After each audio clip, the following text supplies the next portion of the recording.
அன்பான சொந்தங்கள் அனைவருக்குமே வணக்கம். பரபரப்பா போயிட்டு இருக்க நம்ம கார்த்திகை தீபம் சீரியல்ல ஒரு முக்கியமான பிரமாதங்க நம்ம பார்க்க போறோம். அதாவது நம்ம சாமுண்டீஸ்வரி வந்து ராஜா என் மக கழுத்துல தாலிய கெட்டு அப்படின்னு சொன்னாங்க. அதை தான் ஒரு குட்டி ப்ரோமா பார்க்க போறோம். அதுக்கு முன்னாடி நம்ம சேனல் திரைத்துளிகள் லைக் பண்ணவங்க லைக் பண்ணுங்க, சப்ஸ்கிரைப் பண்ணுங்க. அதாவது மணமடையில போய் தாலி கட்டக்கூடிய டயத்துல அதாவது நிறுத்து அப்படின்னாங்க நம்ம சாமுண்டீஸ்வரி. அந்த மகேஷை வந்து என் மக பக்கத்துல நிக்கிறது கூட உனக்கு அறிகுறி கிடையாது, நீ என் மகத்துல தாலி கட்ட போறியா?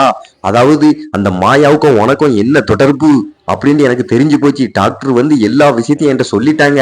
அதாவது நீங்க ரெண்டு பேரும் தப்பான உறவுல இருக்கீங்க, அதனால நீ இந்த மாயா அடிக்கடி கர்ப்பமாயிருக்கா, அந்த டாக்டர்கிட்டவே கலைச்சிருக்கா அப்படின்ட்டு எனக்கு எல்லா விஷயமும் தெரியும். இறங்குடா நாயா அப்படின்னு சொல்லி எல்லாரும் முன்னாலையும் அந்த மகேஷையும் மாயாவையும் அவமானப்படுத்தி அதுக்கடுத்து நம்ம பரமேஸ்வரி வந்து நினைச்சாங்க அப்போ நம்ம பேரன் தான் தாலி கட்ட போறோம் அப்படின்னு கிட்டு.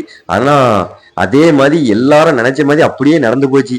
அதாவது பாத்தீங்கன்னா நம்ம ராஜராஜன் வந்து அதாவது இப்ப நான் ஒரு மாப்பிள்ளையை செலக்ஷன் பண்ணியிருக்கேன், அந்த மாப்பிள்ளை வந்து உங்க எல்லாத்துக்கும் பிடிக்கும் அப்படின்னு சொல்லிட்டு நம்ம ராஜாவை வந்து கூப்பிட்டு நீ என் மகத்துல தாலியை கட்டு அப்படின்னு சொன்னாங்க. அது பாக்குறதுக்கு வேற லெவலா இருக்கு, சூப்பரா இருக்கு. அதாவது பாத்தீங்கன்னா நம்ம பரமேஸ்வரி நினைச்சது நடந்து போச்சு, அபிராமி நினைச்சது எல்லாரும் நினைச்சது நடந்து போச்சு. அதாவது லாஸ்ட் ரேவதி கழுத்துல வந்து எப்படியாவது கார்த்திக் தான் தாலி கட்டணும் அப்படின்னு எல்லாருமே எதிர்பார்த்தாங்க. அதே மாதிரி நடந்து போச்சு.